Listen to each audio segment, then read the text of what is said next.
इसको भी डेस्कटॉप पे डाल दो।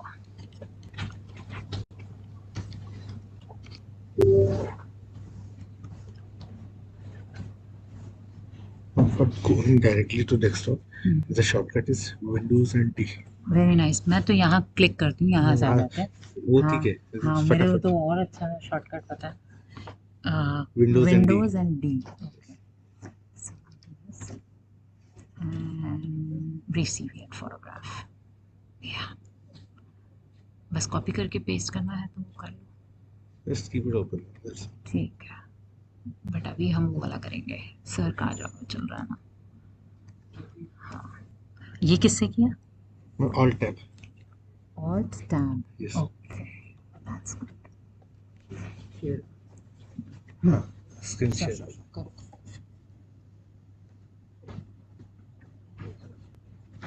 Screen share. ठीक। कैमरा का एंगल का कुछ इशू है, थोड़ा सा ऐसे करना है। ओपन चेक कर लो। नहीं, सर की हाइट ज्यादा है भाई, तो अपने हिसाब से मत कर, मेरे हिसाब से चेक कर। उससे ज्यादा है सर की हाइट, तो एक बार देखना पड़ेगा। हाँ, एक बार तो देख के एडजस्ट करा देना।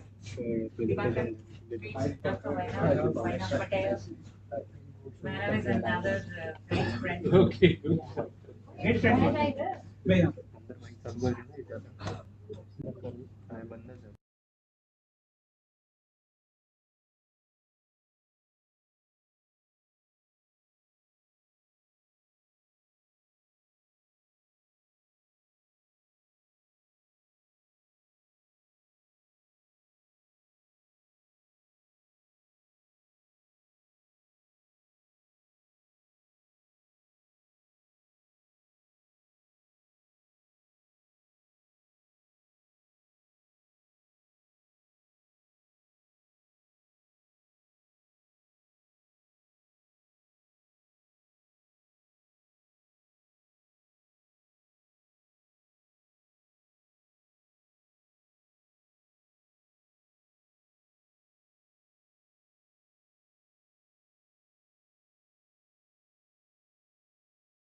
So the way this is set up is that it would be better, right? He said it's better if he talks from there, right? Okay, that's fine.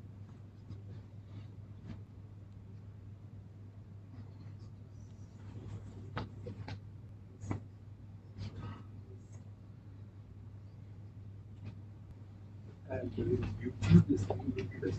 Yeah. It's what you're seeing here will be open.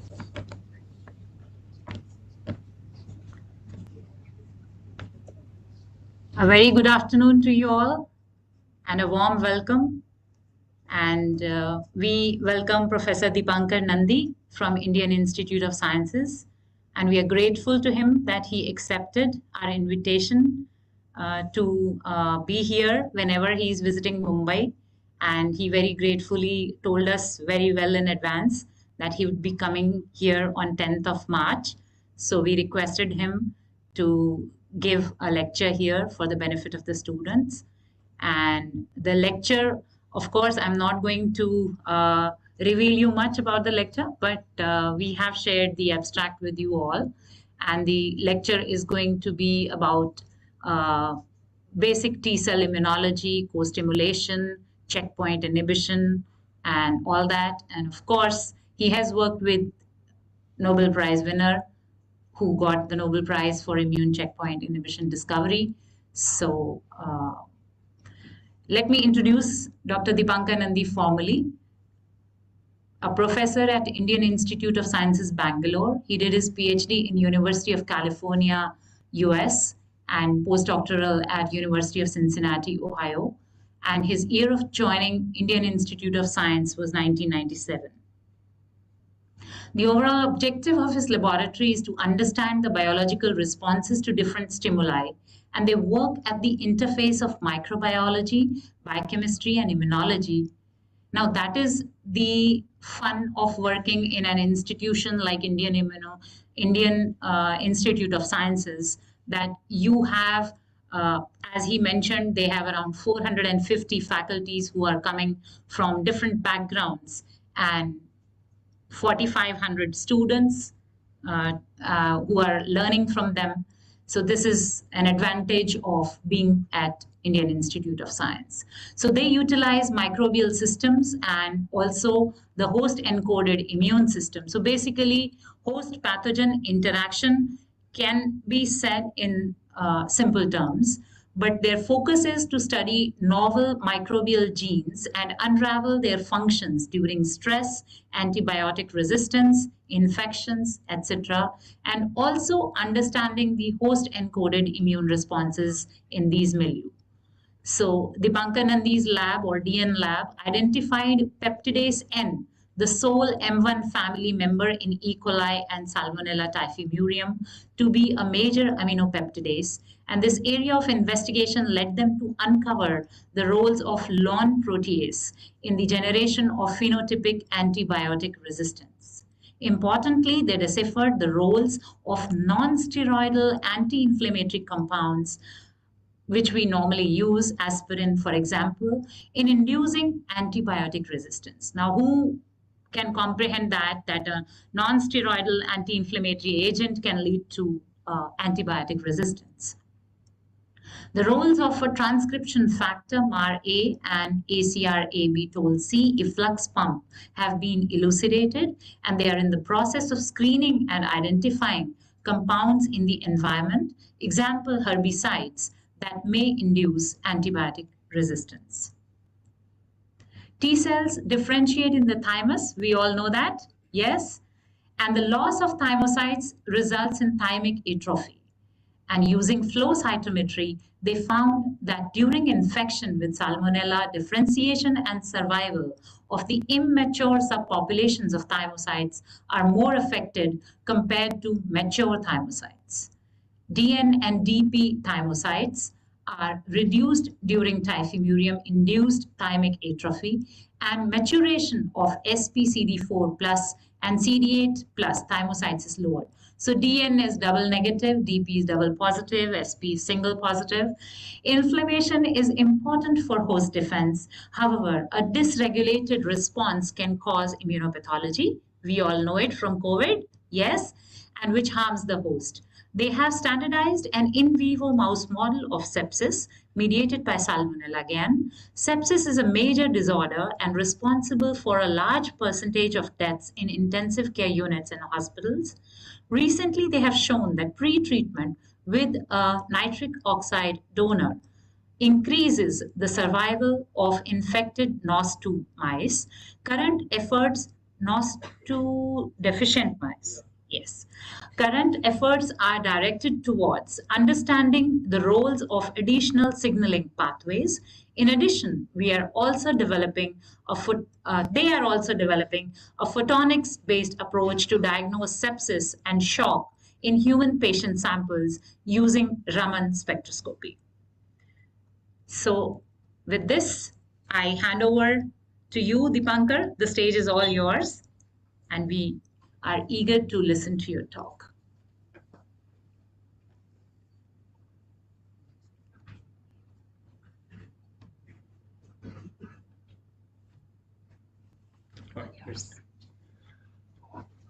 Okay, thank you so much, Taruna, for the kind introduction.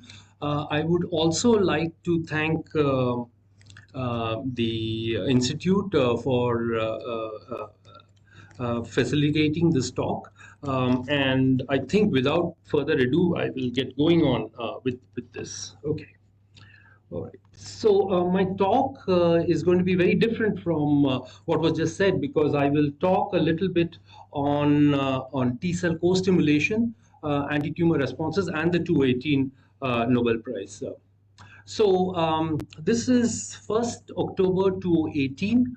I get a call around 3 p.m. from a friend of mine informing that that year's Nobel Prize in Physiology and Medicine has been awarded to James Allison and Honjo. So this, of course, rekindled my neurons because it took me back to my graduate days. It's been a long time since I was a PhD student. So it was good to hear from old friends and connect. Over time we had sort of diverged and moved on in our paths, and because Jim got the Nobel Prize, and we sort of reconnected again. You will also see that I have tried to use my photographs as much as possible. Even as a PhD student, I used to take a lot of photographs. I still do. And those photographs have been very useful. I have tried to use those photographs in this presentation. So it has had fringe effects.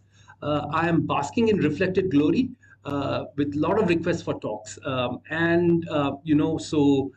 My boss gets the Nobel Prize, and I get to give the talk. So over here, because it's very difficult to get him to come and give talks.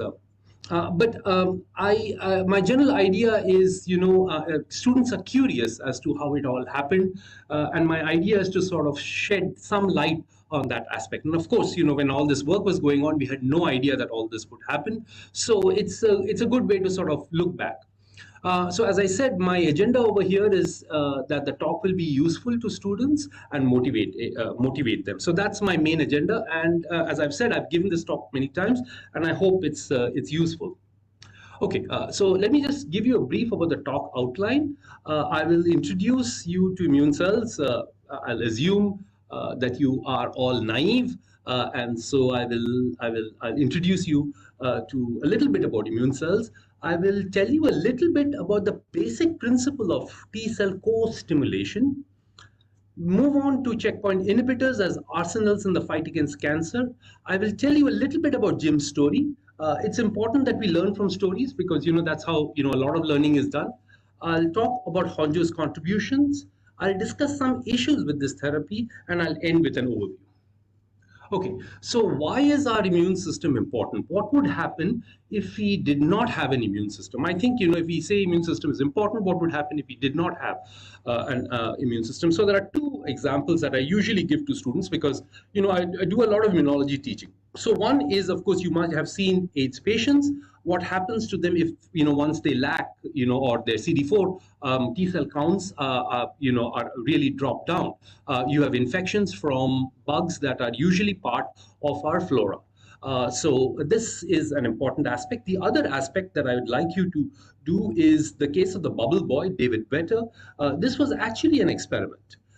This was an experiment designed by clinicians as well as the NIH as to what would happen to a kid who lacks an immune system. And so he was raised in a bubble, and as he grew up, there were some other problems that came up. Now there is a movie that's made on this, books written on him. I would urge all students over here, all of you are very familiar with Instagram, Google, Facebook, and so on. Please look up David Vetter, and it will tell you about the importance of having an immune system. So if you did not have an immune system, you would need to be in a bubble. You would need to be protected from, common microbes that we sort of take for granted. Okay, this is the other point that I'd like to make is the immune system is like a nation's defense system. You have the armed forces and you have the border security force. In our country, where areas which are not terrorist defined, it's usually the BSF that's there. If there is a terrorism, then you have the armed forces over there. But even among the armed forces, you have different branches. You have the army, you have the air force, and you have the navy, and so on. And even within this, you would have different sub branches. So you would have the infantry, tank, paratroopers, and so on. So why do we need all these different groups? So the immune system is no different, because we have all these different groups because they help coordinate, and protect us. So, for example, if there was no coordination, we would have major problems. In HIV/AIDS, what happens is you have a single group of cells that are reduced.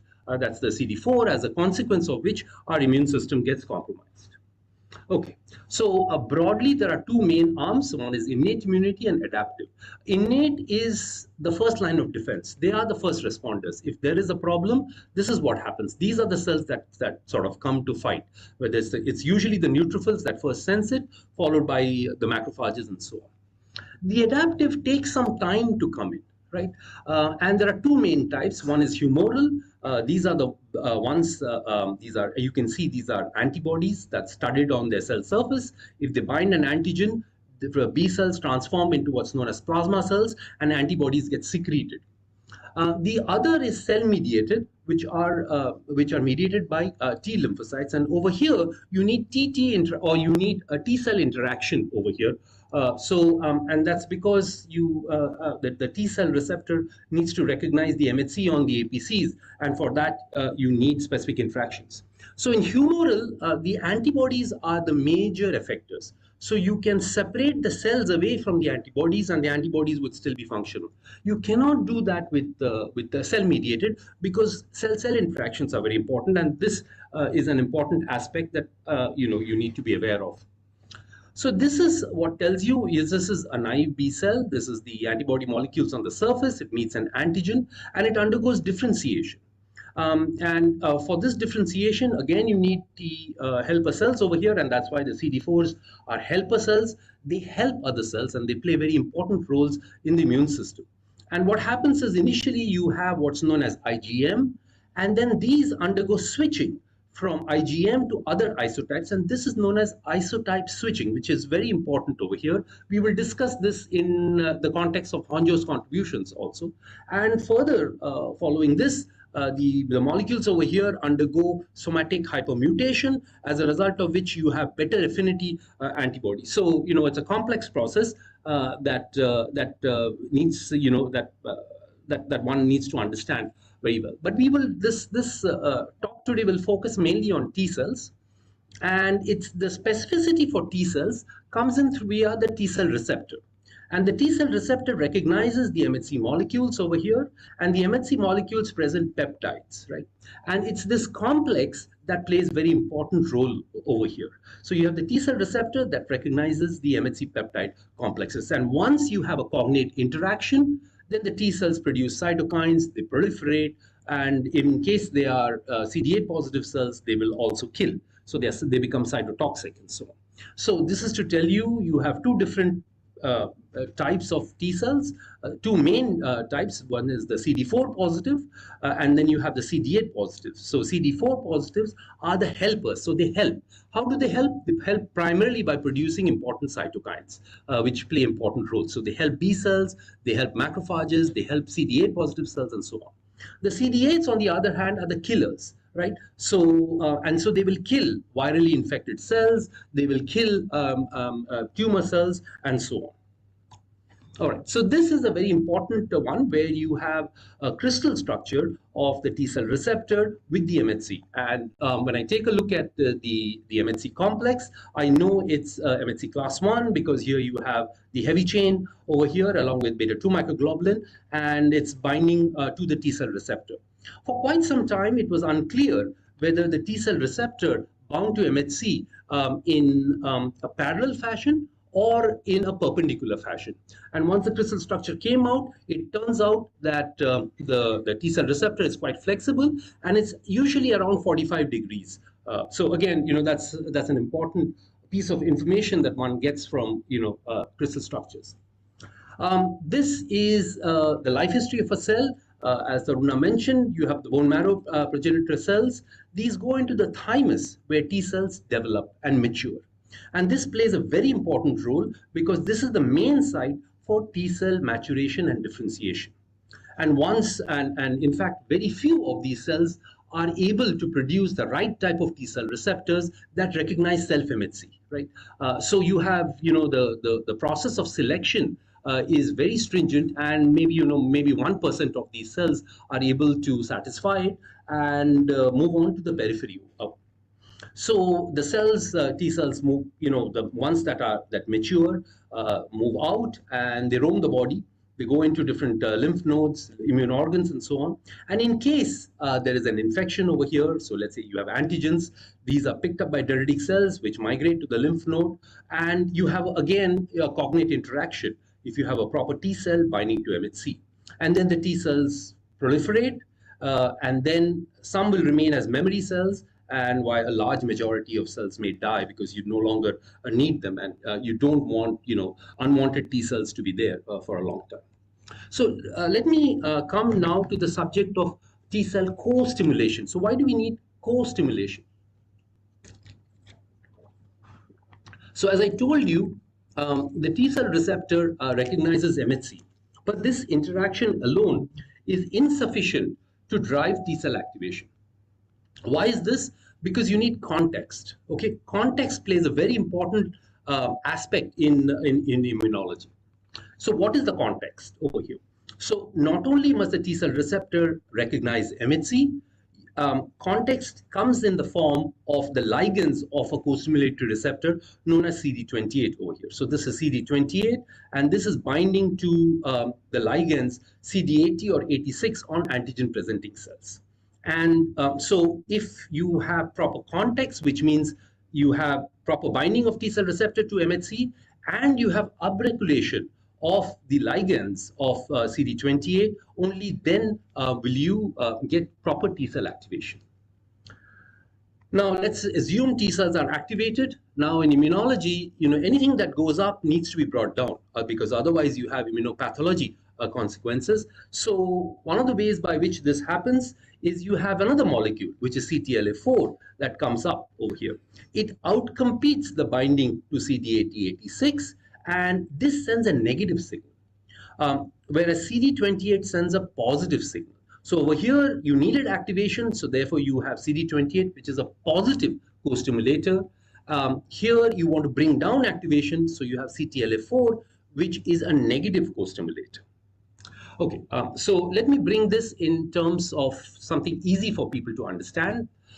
So T cell activation is like starting a car, right? So if you put your, the key into your car, the car does not start. So you have the ignition, but the car does not get moving, right?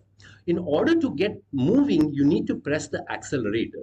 And over here, it's CD28, which is the accelerator, and the key is the T cell receptor. Together, the car is moving. Now, imagine that the car is moving, and at some point, you might want to stop, you might want to park, and so on. For that, you need to press the brake. And the brake is in the form of CTLA4. So which is what comes up and it outcompetes CD28 and it sends a negative signal so you can break. So that's why this part of it is known as the ignition, accelerator, and brake model of T cell activation. So this part is, sort of important out over here. Okay, so I had told you that you have the T cell receptor MHC interactions, you have CD28 CTLA4 binding to this. So this model is thought to be the intrinsic model of T cell activation, where there's competition and then you have the intrinsic model. You also have other models of ones that play important roles. The other is the extrinsic, which means you're relying on other cells, and especially the regulatory T cells play very important roles out over here. Right. And so what's interesting is even though a Nobel Prize has been given, the mechanisms by which CTLA4 works is still controversial. So this is something important. You will see the same with PD-1. All right. OK, so this slide is an important one because this is the T cell receptor MHC interactions. You have CD28 binding to CD8086. This is a positive co-stimulator. CTLA4 is a negative co-stimulator. So this discovery of positive and negative co-stimulators led people to identify other molecules which may be playing important roles. And that's why you have a whole bunch of molecules which are identified to play positive or to play negative roles. So why is this important? Pre-COVID, there are a huge number of trials that were going on to try and find other molecules which will be better than either CTLA4 or PD-1 or combinations that might help in our fight against tumors. So this is why it's so important, and that's why understanding all these molecules, the reasons why they work, is an important area. I must also issue a caveat over here. What I have shown over here is for representation purposes, I have shown this as the T cell, this is the antigen presenting cells, and you have all these molecules out here. But in reality, often this is not the case because usually in naive T cells, you have CD28 is the primary one and CTLA4. But when you go to the tissue-specific cells and all, you have PD-1 and all are playing a role. So the expression of these molecules are likely to change and maybe again context dependent. So this is an important aspect just to keep in mind. Okay, so I will tell you now how basic studies in T cell co-stimulation led to translation benefits, basically the discovery of checkpoint inhibitors. So just to mention that cancer cells have mutations which increase the proliferation and survival. These mutations affect signaling pathways and they are characterized by high genomic instability. So therefore, often targeting single mutations often don't work. And you have, again, common cancer therapies, surgery, most of you are familiar with in case you remove the tumor. Then you have radiation. Radiation works very well for bone marrow derived tumors, especially because they are highly sensitive to gamma radiation. You have hormone therapy, especially for hormone dependent tumors. And then you have chemotherapy, which is commonly used. And there are different examples of chemotherapy. The problem with chemotherapy is that often you have variants that develop. And so you will have resistant ones, and you would have to try and find another drug to try and try and take care. And then you have immunotherapy. Now, unfortunately, immunotherapy did not have a good name. And the great god of immunotherapy was Bill Coley. And so what Bill Coley's idea was correct. His idea was that if you activate the immune system, you are likely to be able to fight the tumors much better. And so the way he did it is he used he used a combination of killed bacteria for the treatment, and these were known as Coley's toxins. And unfortunately, the efficacy was, around 10%. It was non-reproducible. And in today's world, you just can't take people and, inject them with killed bacteria because there might be endotoxin in there. People might have endotoxic shock and so on. So this becomes, a little bit of a problem. You had other therapies also, but none of which were really, good. And so tumor immunology did not have, a good name, right? But that changed a bit with the advent of biologics. So biologics over here, monoclonal antibodies where you have specificity for different molecules.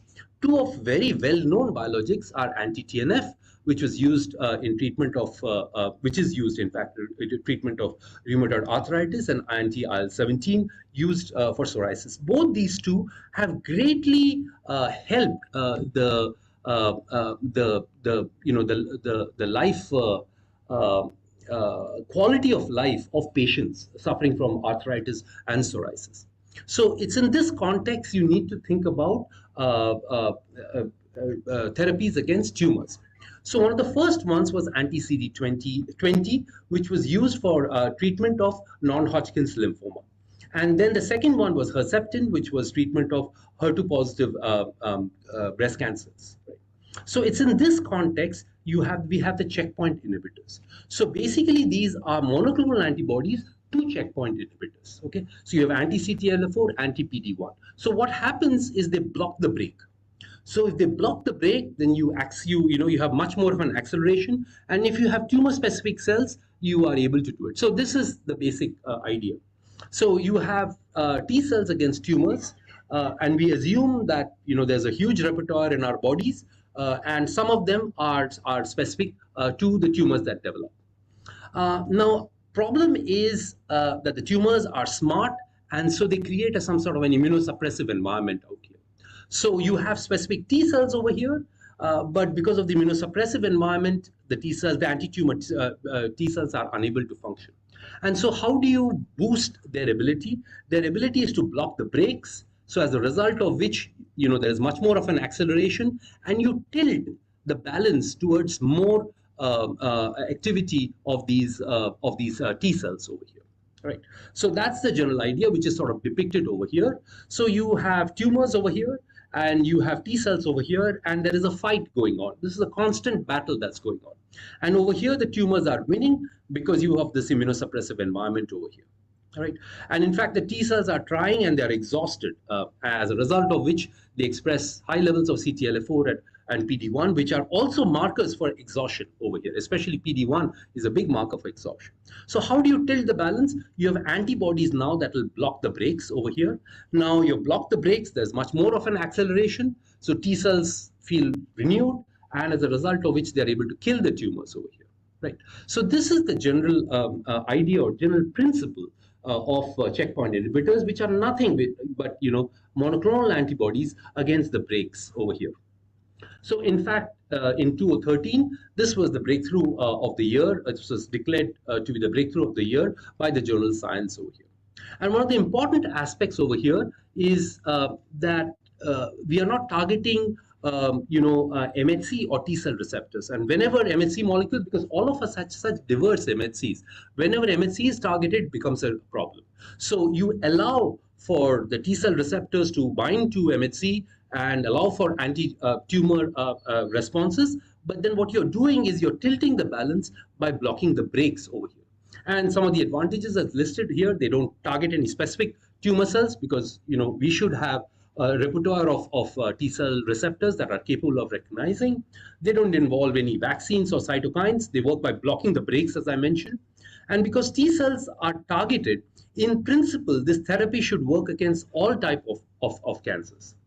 Now, this therapy does not work for everyone. It works for around 20% of cases, 20-25%, right? But for the ones that work, often they're cured because they now have T cells that are geared towards these tumors, and often they are cured for life. And so this is the important aspect out here. So let me tell you, take you to Jim's career a bit.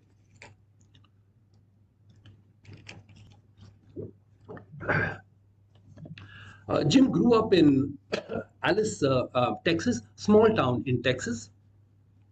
He went for undergraduate at University of Texas, Austin. He also did his PhD there. And usually if you go for undergraduate in one place, you don't do PhD there because you're already familiar with the system. And the general idea is that you're young, you move to a different place because you get another level of stimulation. It's almost like the diauxic growth curve, right? You're used to one sugar, you need another sugar to sort of take you off. He did his PhD in in La Jolla. working on MSC peptides and so on. And this is what he says. In college, I studied biochemistry, which was a good way to start because it teaches you precision, quantitation, and the fundamentals. But I got fascinated by the immune system, where there wasn't much precision. The professor that taught me immunology, this is at that time in undergraduate, wasn't even sure there was a thing as T cells, much less whether they had a specific receptor that could recognize things. Okay, so this is Jim. So he's finished his postdoc and he's come back to Texas, and he has a small laboratory in Smithsville, Texas. So because Jim is a good biochemist, he decides to work on monoclonal antibodies, because monoclonal antibodies, you're able to get a handle on specificity because you know what you're targeting, right? So one day, so he says he goes to the main campus to hear Irv Weissman. Now, Irv Weissman is from Stanford, and he's one of these big thinkers, right? You know, what's the next big question in immunology and so on. And I had one of those aha moments. Okay, so what Irv talked about at that time is the B cell receptor is done and dusted, and you're looking for newer areas, and the next big frontier was identification of the T cell receptor. And so the idea was anyone who was able to identify the T cell receptor, your chances of getting a Nobel was very high. And so Jim, this is what he says. I had an idea on how to identify the T cell receptor and went back to Smithsville and sort of dropped everything and launched into it. This is typical of Jim. When he does something, he does it, you know, he gives it everything. Otherwise, he doesn't do it at all. Okay. And so in his Nobel talk, he also talks about the importance of isolation and ignorance that led him to go after the T cell receptor. And so this is very important because he's working, you know, in a small place and he's just working by himself. So there is no social media to, you know, bug him, no contacts because he's not a well-known person. So he's not connected, right? So he did what he wanted to do and just went after it. So that's why it's important. Isolation and ignorance is sometimes very useful. Okay, so what was Jim's strategy? So Jim's strategy was they had a lymphoma, which is C6XL, make monoclonal antibodies against it. So in this case, what they did was they identified a clonotypic antibody. A clonotypic antibody is one where the antibody recognizes a clone, but nothing else, right? And it did not show any reactivity with other immune cells, but it recognized an antigen over there, and it pulled down this antigen that is made up of two chains over here. So once he pulled down this antigen, they purified this antigen and immunized bunnies, rabbits, and they got an antisera against it. And the antisera recognized T cells, but not B cells and so on, right? So this was the important part. And then the antigen is actually, again, made up of two components over here. So this was the first paper in 1982 that they published. And so they played it safe in the paper. They called it a tumor-specific antigen, right? So it was a tumor-specific. It could be a tumor-specific, or it could be the T cell receptor. So when he went for talks, he stuck his neck out and said it was the T cell receptor. So meanwhile, other people started working on this, and Kaplan-Marek soon came up with a monoclonal. And this is the husband and wife team of Kaplan and Marek, and they found, you know, a similar antigen out there. Reinhardt did it in human T cells, and subsequently, Takmak, Tonigawa, and Mark Davis isolated the genes for the T cell receptor in 1984. So it was all sorted out then. Okay, so as I told you, Jim was working in a small place in isolation, ignorance, and it was great, he says. The camaraderie. Nobody expected any payback for anything. They did it because, you know, it's what you did. It was heaven. As you move up, you know, things get a little bit complicated and so on. And so in 1982, he publishes this paper as an assistant professor. The community soon realizes that this is the first site of the elusive T cell receptor. And so he's now become very popular, and people would like to invite him you know, to join their organizations and so on. So, but Jim, as I said, was happy to be in a small place and doing what he wanted to do. But again, Irv Weissman, you know, plays a very important role. So Irv, in fact, called him up and says, "What do you want to do, Jim? In 20 years, you're going to sit on your porch and say, I could have been a contender." So I accepted the job in Berkeley. So as I said, he had lots of opportunities. So 82, he publishes the paper. 84, he moves to University of California, Berkeley as full professor. And to sweeten the deal, he was also made director of the Cancer Research Lab.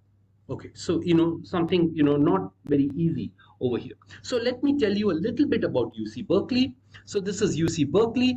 Now, Berkeley is a very liberal place or, city in the west coast of United States, also known as Berkeley. A lot of people think that, there are bizarre people out there. There are some characteristics of UC Berkeley. It's large, 40,000 students, 30,000 undergraduates, 10,000 graduate students, about 1,500 faculty.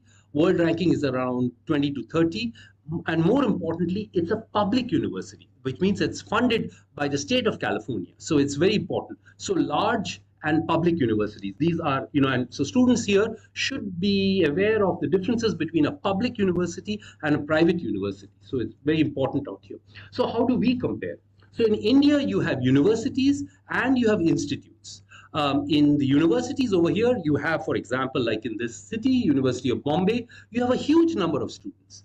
But what happens over here is they're all parts of different colleges which come under a university. So it's not a fair comparison because this is one campus over here.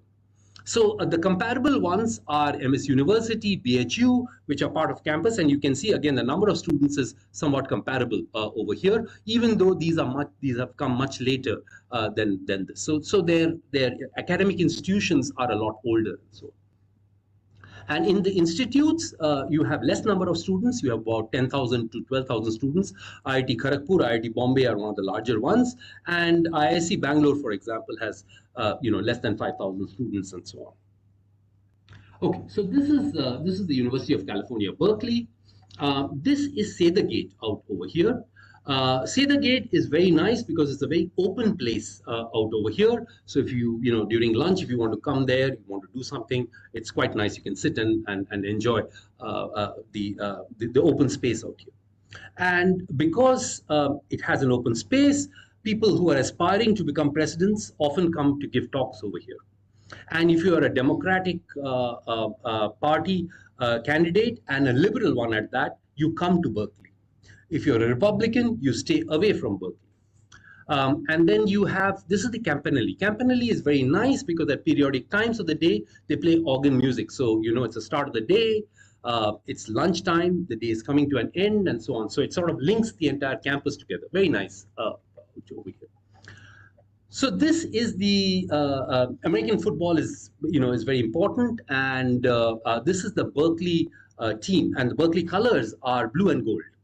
Now, unfortunately, Berkeley wasn't a great football team at that time. But in the lab, everyone would support. It was amazing.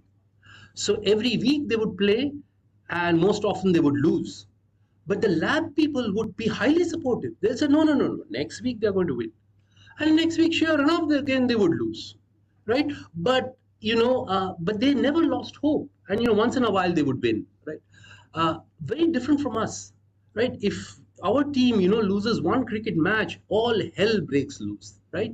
So very different. So, people were really positive out there at that time, incredibly so. Now with Trump and all, I don't know what it is, but at that time they were really very positive. Okay, so this is the Life Sciences Annex. And this is where actually anti-CTLA-4 was discovered. So we were up on the 4th floor over here, and the animal house was right on top. And this is where, it was all discovered. Okay, so you must have figured by now Jim's approach to tackling problems: generate monoclonal antibodies to cell surface proteins, biochemically characterize it, perform flow, study functional effects, and this. But what is important is just not make monoclonal antibodies. Make monoclonal antibodies to molecules that the community thinks is important at a particular period in time, right? So that is really the important part. So which means Once they decide, let's say anti-CD3, you've got to make a monoclonal to anti-CD3. There are several labs that decide on working on that. So there's a lot of competition, and it just depends on who's the first person to be able to do it, because the first person who's able to generate can do lots of experiments in that time. And so that's really the important aspect out over here. So this is the first group of graduate students in Jim's lab. This is David Asarno and Mark Bonahardy. Both worked on gamma delta cells. Both worked on gamma delta cells. At that time, the community, which is again the T cell community, thought gamma deltas were important, and that's why both of them were onto it. And then this is Jeff, who worked on thymocytes, and which is, he worked a lot on double positive thymocytes. And this is Gail. Gail was like the lab mom. She would run the gels and she would do the lab ordering and so on. But the key person in this photo is actually Jane Gross, who was the person who was a graduate student to make the first monoclonal against anti-CD28. But she did it at the fag end of her PhD. So most of the functional experiments were done by a postdoc, which is shown over here. And those experiments were done by Fiona Harding, which is shown over here. And so this is Jim. Well, I'll mention some of the other people over here. This is Mark, who's done some really nice work. This is Wendy, who is a postdoctoral researcher. I learned a lot of my cell immunology from Wendy. And you have other graduate students. The other person I want to sort of point out is this lady over here who was our flow operator. So Eleni Callis, and again, I learned flow a lot from her. So this is the experiment that Fiona did. So if you put, as I told you, T cell receptors are important. T cell receptors are associated with CD3. If you have antibodies to CD3, they activate T cells only at high concentrations, not at low concentrations. Now, to this, if you add anti-CD28, you see a proliferative burst over here. And so this is actually what T cell co-stimulation is all about. By itself, there is nothing much. Together with the anti-CD28, you get a proliferative burst. Okay, so Max Krummel is the main person who did a lot of the work over here. So at that time, it wasn't clear how CTLA4 would function, whether it would function like CD28 or it would have opposing functions, right? Whether it would be just another molecule like CD28 or it would oppose, right? So Max was the key one to do it, and he showed that because people were working with antibodies at that time, and he showed that under some conditions CTLA4 could inhibit. Under some conditions it could stimulate, but under cross-link conditions usually it would send an inhibitory signal. So that's the paper that they published.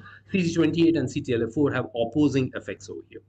I must say that Max I was leaving the lab when Max had joined. So Max has again differentiated really well. He's a full professor at UCSF and done some wonderful experiments with T-cell imaging. I would urge you to take a look at his publications. This whole business about CTLA4, whether it's positive or negative, was finally settled when knockout mice were generated, and it was found that the mice die by about 4 weeks because there's hyperproliferation. So there is no break over there, and they just CD4s proliferate highly and they die within it. So this was really rested when you had sort of genetic data for that part. So the link with cancer was actually done by Sarah Townsend in the laboratory. So this was the first link, or this link between co-stimulation and cancers. So this is what Sarah found, is that when you take tumors, they usually grow in mice. And once she put the tumors along with one of the ligands, she transfected one of the ligands, they couldn't grow. It didn't grow over here. So this was actually the first link between co-stimulation and anti-tumor responses over here. But the key experiment that really won the Nobel Prize was done by Dana Leek over here. And for simplicity, I will just explain this particular experiment. So as I told you, you put tumors in mice. If they're syngeneic, they would grow, and this is what you see. If you put in anti-CD28, they also grow over here.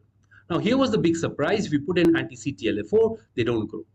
So this was amazing out here. This is a classical black and white sort of response over here.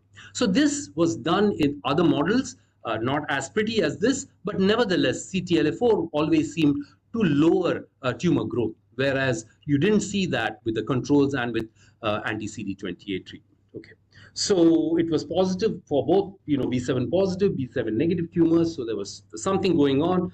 It was not clear what was happening. Okay, so this is what Jim says. It occurred to me that if T cells express CTLA4 as an off signal every time they receive an on signal generated by T cell receptor CD28, T cells would be limited in their capacity. So I think what I did, any basic scientist should do, you have a lot of basic scientists here, occasionally stop and think about the implications of your fundamental findings for application to human disease. But people were skeptical about immunology. I told you the reasons for that. And so they would say, oh, anyone can treat cancer in mice. Sometimes they would say, you think you can treat cancer by just removing this negative signal on a T cell? So Jim went and talked to Rick Klausner, and I think he might have got somewhat angry. Now, Rick Klausner is one of the key people who discovered transferrin receptors, right? The iron binding receptors, very well known for his work. Also head of NCI. So tumors express a lot of transferrin receptors because they need a lot of iron for growth, right? And he said, I can get grants and I can study this, but we need to be able to treat cancer in people. And because he was the head of the NCI, and I also feel Jim must have not been very happy, he said, are you interested in just funding clever grants or in curing cancer? So Jim realized that, that there are limits to academia and he had to do something else, right? So this is where Jim makes a transition, right? Because he was, was very much in academia, and this is where he makes a transition. And then he talks to Alan Corman, right, who had a small company known as Medarex, right? And so Medarex bought the patent from UC Berkeley, and they had to now start off from scratch because all the work was done in mice, right?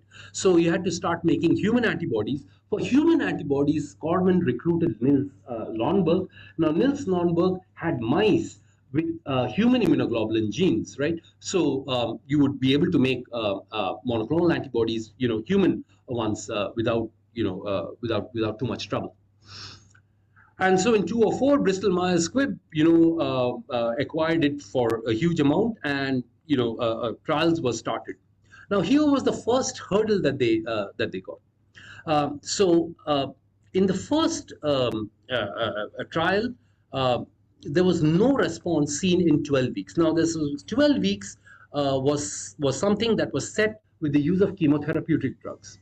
Chemotherapeutic drugs need to show efficacy in 12 weeks. If it doesn't, it's a failure.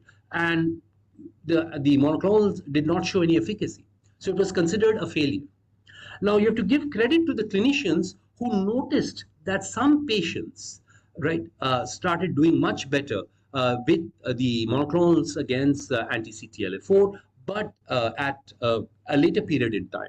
So now you have to start a fresh trial, and you have to fight against the bureaucrats because you had to change the setting from 12 weeks to a much distant, because this is the first time that you're working with a new molecule, with a new form of strategy, which are the checkpoint inhibitors, right? And so which is not easy. Bureaucrats everywhere are the same because, so they like to stop things, and so you have to fight against them to get things going.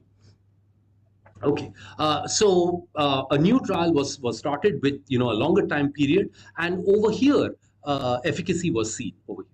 So in 2011, FDA approved anti-CTLA4. Don't worry about these fancy names. Just think the last part is MAB, means a monoclonal antibody, and then this first part, is the name given by different companies, right, for treatment over here.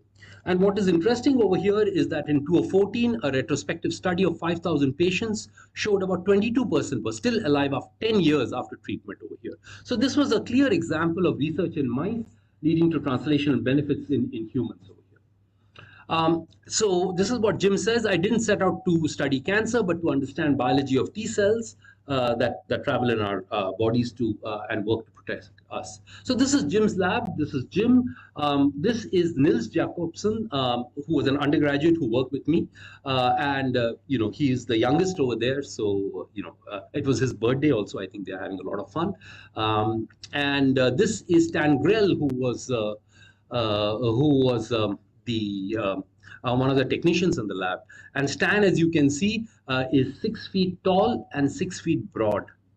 Okay, so he'd take up the entire door. And he was also an ex-American football player. And if you're from India and you have Stan as a friend, it's very useful. Something all of you should keep in mind. Okay, so this is again in Wendy's apartment. I think this is Wendy. This is her apartment. This is a lab party over here. And I think, Jim's a little bit funny. So this is Pascal, who was a French postdoc, and this is Pascal's baby. And Jim is trying to get the baby to, smoke a pipe. So, you have to be a little bit out of the ordinary, right? So, but this is important what Jim says. I started college as a pre-med major, but I would watch my dad with patience. Jim's father was a doctor. Jim had lost his mother very early on. And I realized that doctors have to be correct all the time. They have to diagnose what's going on, pull out an algorithm, they are memorized and applied to patients. In science, you don't have to be right. You have a hypothesis and you test it, and you only have to be right some of the time. I thought being wrong was a lot of fun. So you can again see, Jim's quirkiness come out over here. Okay, so what are the key points that one learns? Now, graduate school or doing PhD, it gives you time to sort of develop. It's a very good time for self-growth, and you learn a lot of skill. Time for self-growth. It was certainly useful for me. I see that with my students also. Now, he's also a strong believer in individual drive. So the I is very important. You should do something because you want to do it, not because of your parents or uncle or aunt. This is very important. Okay. Also important to grow along with the field, since he was the first person to discover the T-cell receptor, and then went on to gamma delta cells, T-cell co-stimulation, and so on, right? So also important to work on cutting edge problems. But in order to work on cutting edge problems, you have to develop a good skill set, and you need to be competitive, which means your laboratory has to have a good skill set and to be able to compete. So it's not good to say, oh, I'm going to work on cutting edge problems, but you can't compete, right? Right. So again, be fearless. Don't allow competition to stifle your creativity. So whenever we would get some results we are not sure, Jim would go ahead and talk about it. Right, and so the idea is that the other people would be scared and would not venture on, and so he would do it. So it's a strategy. It's something you must keep in mind. If this is very important, if you believe in something, you put it through the hardest test, right? And if it survives, it is true, right? So this is very important. Okay. And the other thing he said, phone is the best instrument for a scientist. Okay. So the phone that I'm talking about, those days are landline phones. Right? He would spend an enormous amount of time on the phone because phone gives you a lot of information, right? And especially information on what other people are doing and something that you can use in your set. So again, because it's a very competitive area and you need to be the first. And so information plays a very important role out here, right? So I don't know what he would say today, with so many avenues for social media, you'd probably go mad, I think. Or at least at that time, we had only one line of communication over here. So the other traits. So Jim is not only a good scientist, but he also plays the harmonica, right? And he's a member of the band Checkpoints. He's also a good cook. In fact, both my PhD mentors and my postdoc mentors were good cooks. I suggest all men over here to learn to cook, because then that would make, good experimentalists. The other is Willie Nelson is God. Willie Nelson is a country singer, and he's considered to be a god. But so this is one of Willie Nelson's lyrics: "Roll me up and smoke me when I die, and if you don't like it, don't look them in the eye." So again, so again a little off a bit over here. So this is Jim's role. So he starts off in Texas, as I mentioned. He was an assistant professor over there, moves to UC Berkeley, and then moves to the East Coast over here in Sloan Kettering. And then now he's back in Texas as chair of the immunology program at MD Cancer. So he starts off in Texas, and he's backed in Texas over here. Two important characteristics: no pedigree. No pedigree because Jim's boss wasn't anyone famous, and very well with his thing. You got to do everything on your own. So that has obviously worked very well for him. So also it frees you from all these expectations and so on. So he's done very well in that sense. Also, his other point was it's important to move periodically, because if you stay in one place, there's a high chance that you may stagnate. So that's another important thing. So you can see movement, but he starts off in Texas, ends up in Texas because he's a proud Texan. So that's the other thing about him. Okay, now the success of anti-CTLA-4 led people to look for other molecules, and with companies, they don't want to put their eggs on one basket. CTLA-4 was there, and at some time they were not sure whether it was working or not, so they looked for other molecules, one of which was PD-1. Now, PD-1 was discovered by Honjo's group over here, but actually Honjo is very well known for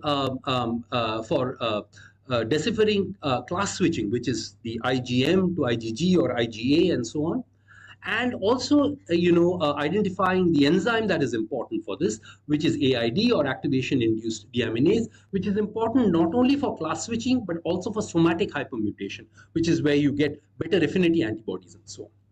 So it's a Japanese lab, so you have a big guy, working on top, and there are other smaller fellows, who work, and then, you work under them. And so his lab works on many things. You have the IL-2 receptor, not signaling. So PD-1 was a small story in that sense.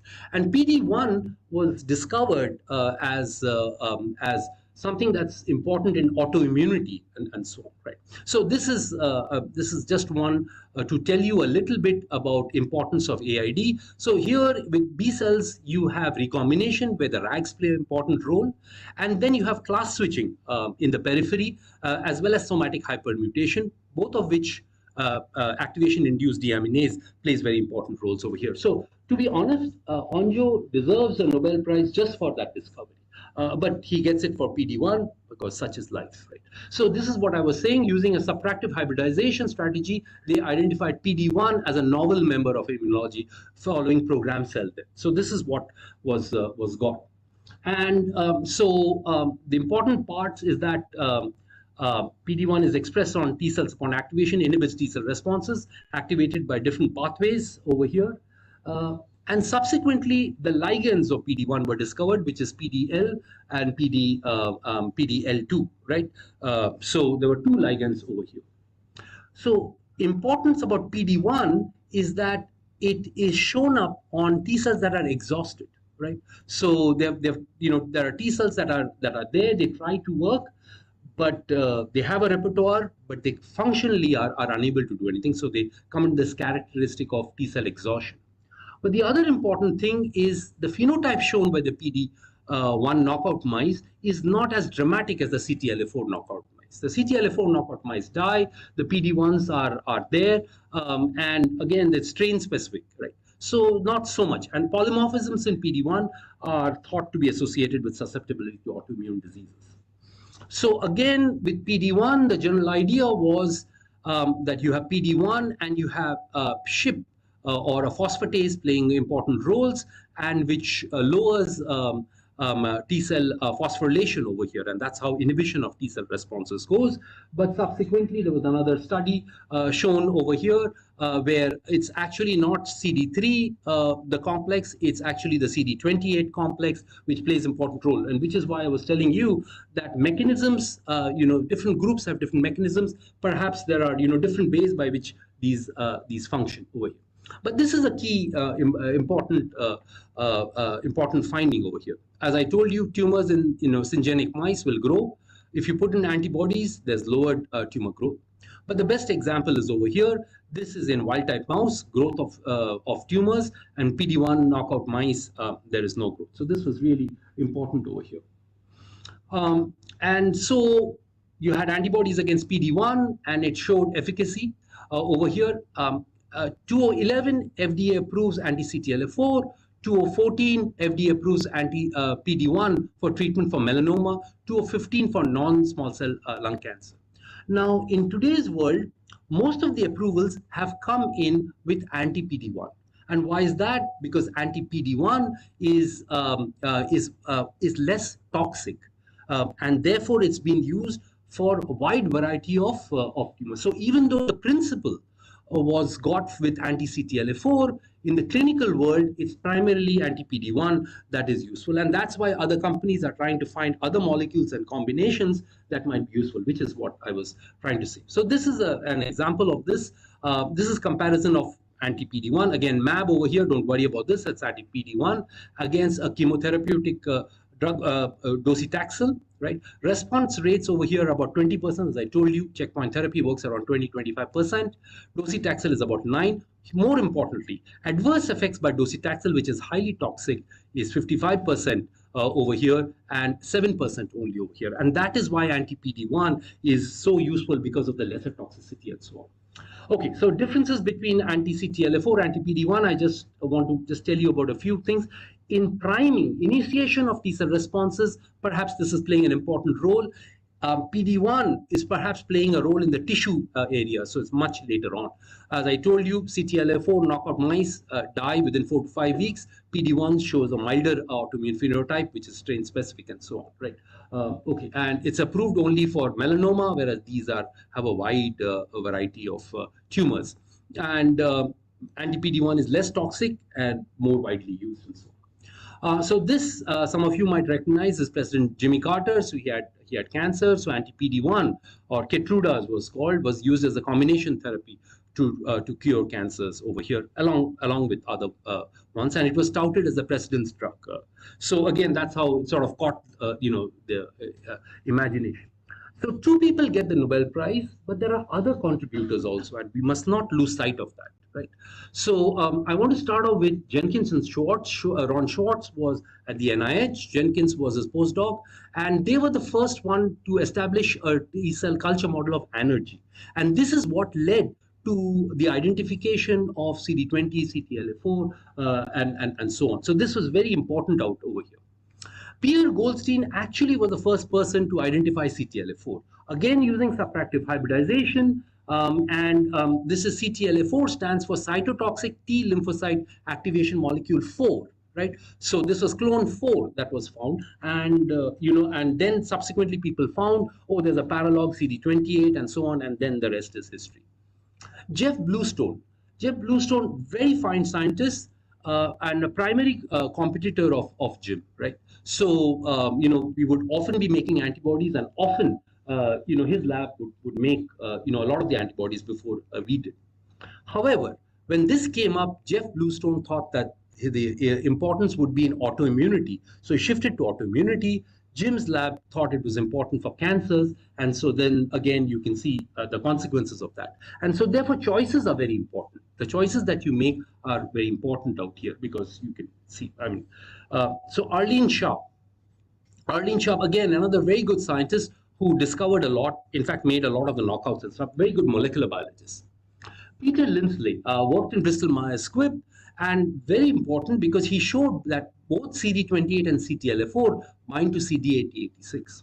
So what he did is he made CTLA-4 because it has higher affinity against CD8086.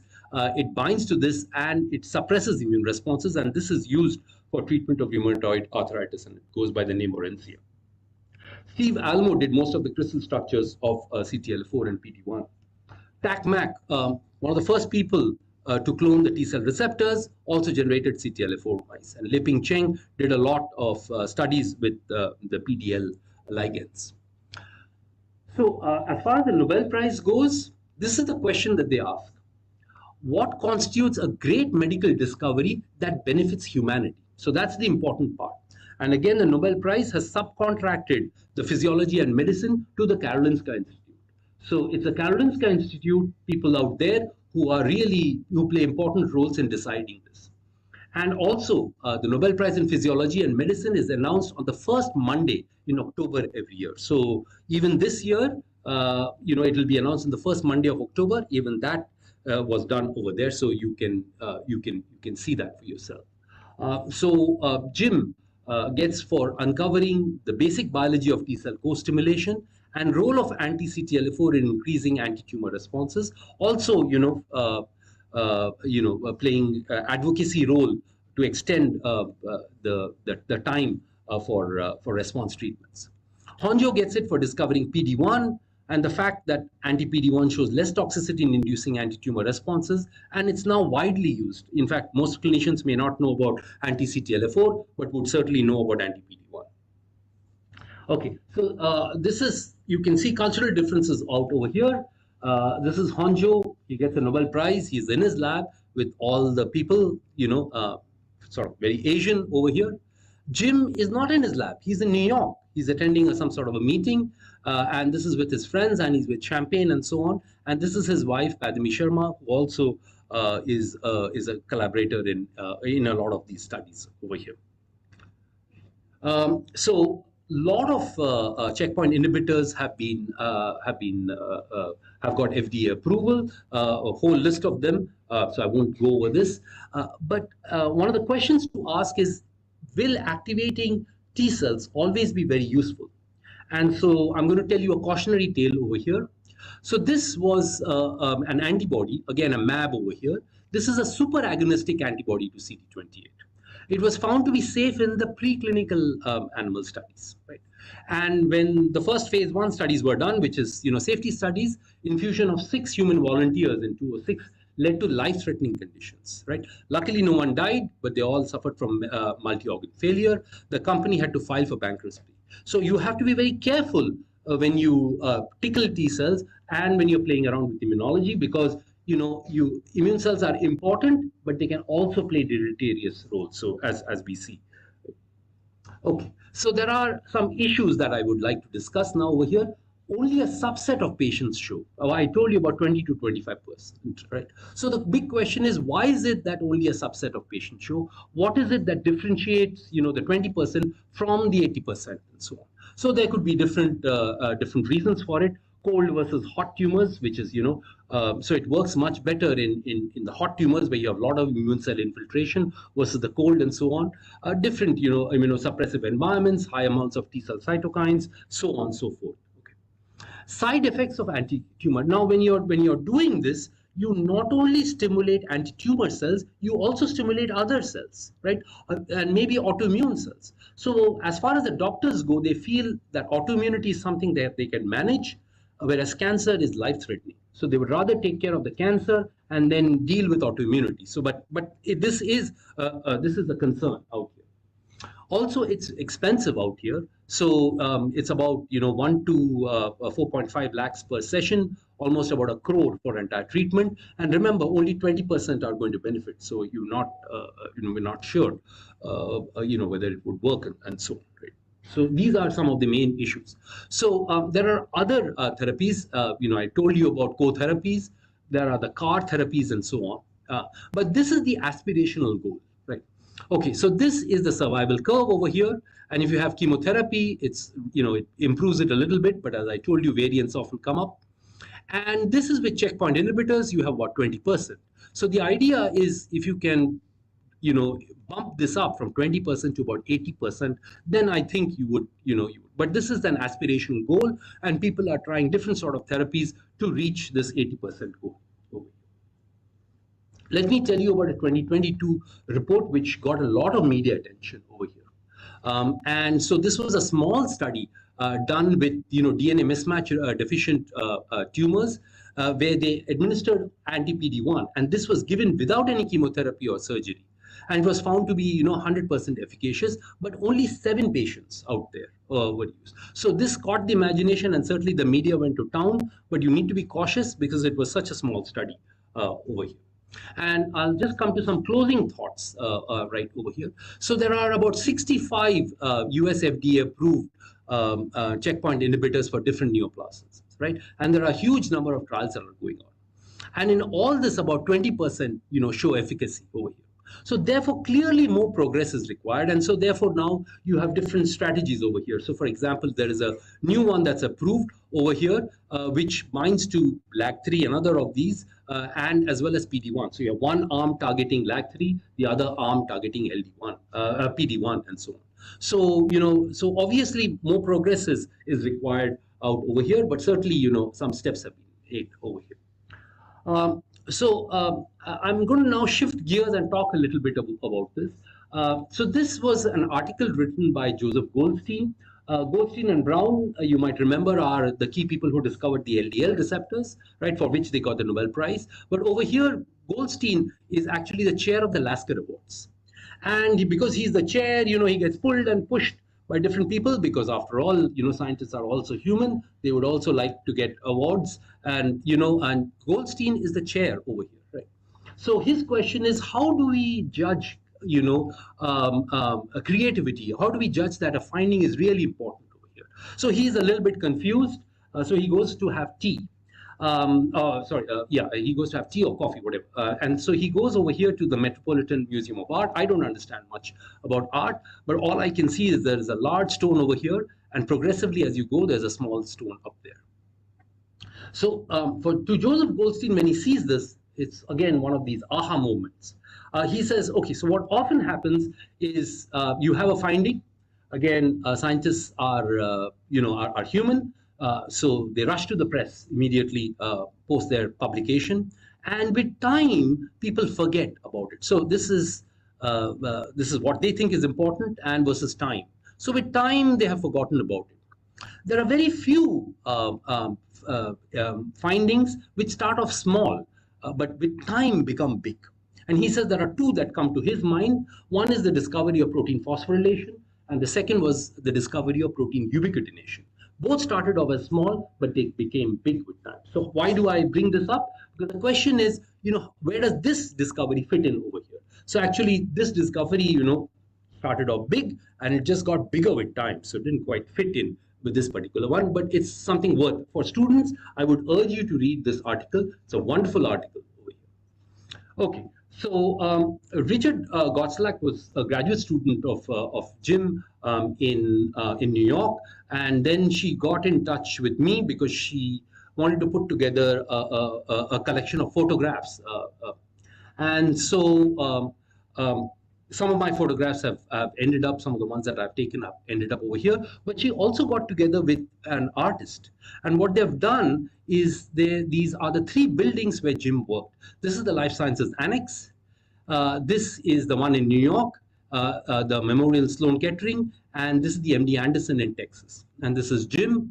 This is Jim playing the harmonica, important. And this is current Jim, slightly aged. Okay. But also the people, and this is a representative set of people, they have been arranged as if, it mimics the state of Texas. Because again, Texas is something very important. So very nice of her to present this to Jim. Okay, some more over here. This is Amy, Stan, and Mark over here, 1991. And this is Wendy, David, Janelle, and Jane over here. Unfortunately, Wendy passed away in 2020. This is really unfortunate over here. And this is me with Jim before I came back to India over here.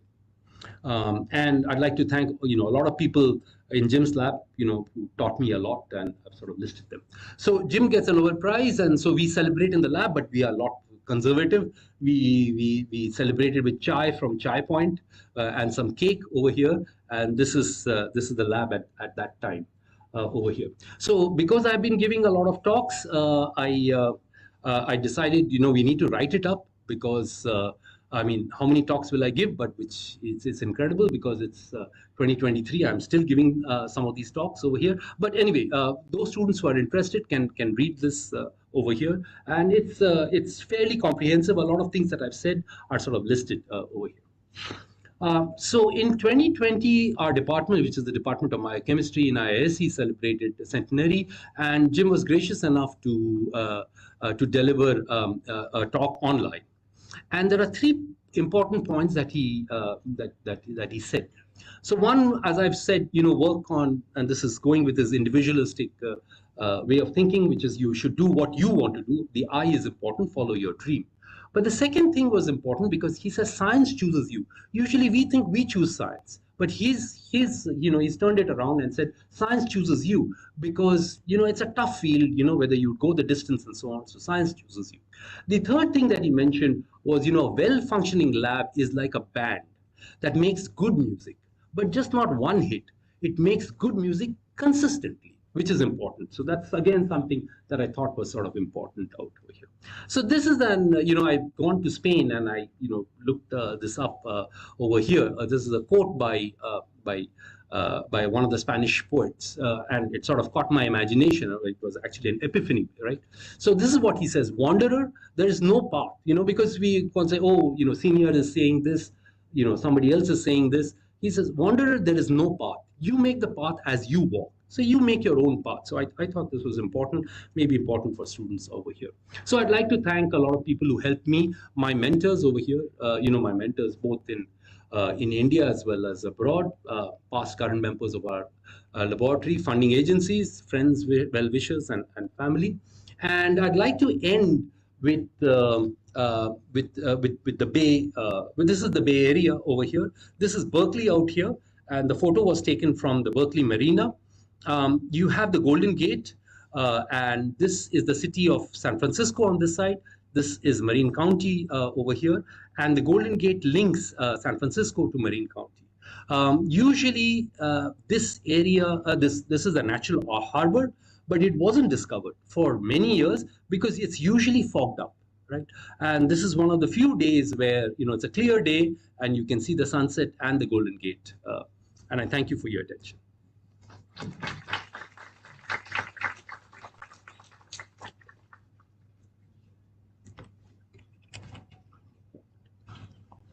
So if there are any questions, I think I'd be. Thank you, everyone. And although this is a popular lecture, but Dipankar is happy to answer any queries you have from the lecture or apart from the lecture. You're most welcome. So we have two people here from my lab who are working on prostate cancer and also from Dr. Gitanjali's lab. So anyone who wants to have some query, anything. Thank you, sir, for this wonderful lecture. So I was wondering that all these checkpoint inhibitors, they provide survival benefit to 20% of the patients. So what about the other 80% not responders? Yeah. How immunotherapy can work for them?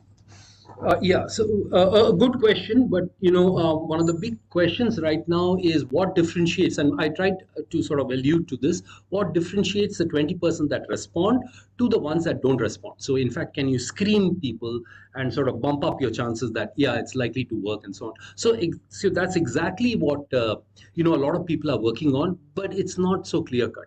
But there are a lot of different factors that play important role, including your gut microbiota. So what is really amazing, and to me it's a little, it's hard for me to sort of think about it. So the checkpoint inhibitors don't work in mice that lack the gut microbiota. So, so again, gut microbiota is just one, but there are several other factors that play important. I told you about hot and cold tumors and, and so on. Tumors that where you have much more of an inflammatory responses, the chances that checkpoint inhibitors are going to work on those are much better than ones where there is not that much, inflammation and so on. So it's multifactorial, but people are working on it. They've still not figured it out completely, but that's something that's important. So we are also working on this, and our strategy hypothesis is to stimulate the innate molecules, Right.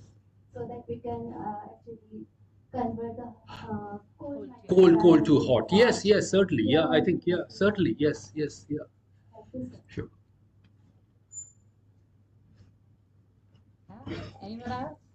So, Taruna, if there are no questions, Oh, yeah, Yeah, please. sure. provoke a comment. Yeah. Why not? Please. You're welcome.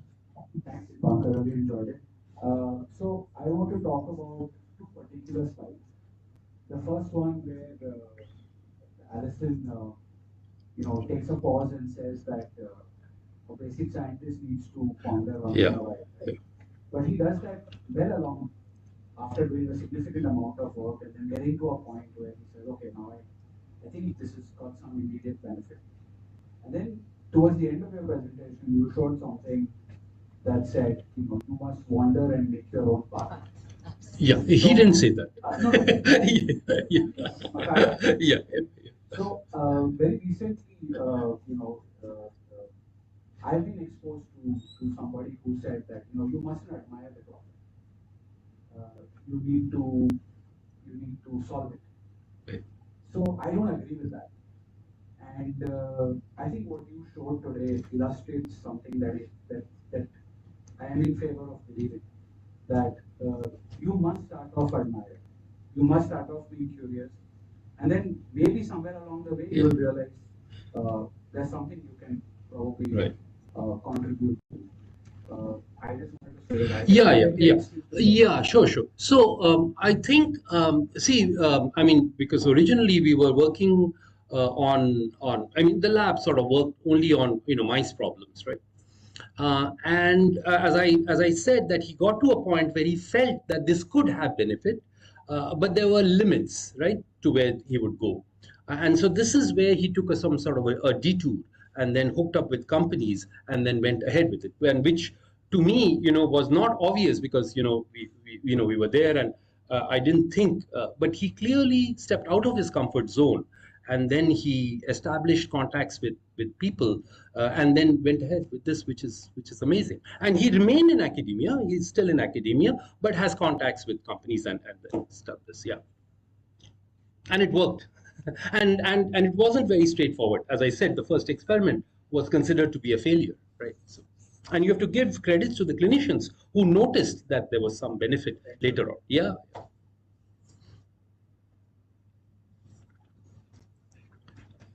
So with this, we would like to express our gratitude and sincere thanks to Dipankar for making his first trip to NIRCH Mumbai. Although he has been a Mumbaikar, yeah, he has studied here. Which school, Dipankar? St. Jesus High School. So he has been a resident of Khar, Bandra. Bandra. Yeah, big difference. Bandra. Okay. Yes, yes, yes. So we really loved the story aspect of it, and I think we will all of us who are there in this hall will always remember these stories, because reading a Nobel Prize work and reading a science paper is one thing, and listening to it like a story is another thing. So you have linked several stories into a one thread, and now we are able to understand what all was there in the background when this great discovery was made. And you rightly enthused it with football, with several anecdotes, and I really like the first part of your presentation where you compared the immune system with an army and border security forces and things like that. And of course, when you came to the checkpoint story, you told us about accelerator and a brake, which is kind of very simple to understand.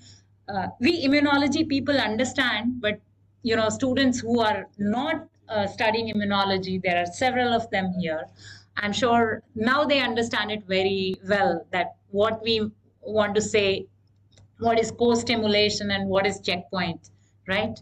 So thank you once again. And I would like to invite Dr. Gitanjali Sachdeva, our director, to give you our memento. And it's a great coincidence that, if you can come up. So Indian Institute of Science was celebrating 100 years in 2020, and we were celebrating 50 years. So we have Biochemistry department. Okay. Yeah. Indian Institute is lot older. Lot older. Lot older. Okay. Yeah. In 1909. Yeah, 1909. You're absolutely right. Okay. Thank you for correcting me. I just saw your slide 100 years. So thank you so much. Thank you. So this is a coffee table Thank that we you. created for our 50 years. Great. Thank you. Our former director, Dr. Smita Mahale, has contributed a lot to this, and one of our scientists also, Dr. Priya. Thank you so much. Please go ahead. So we'll have a group photograph with Dipankar, if you all would like to have. Come up on the stage. Come on.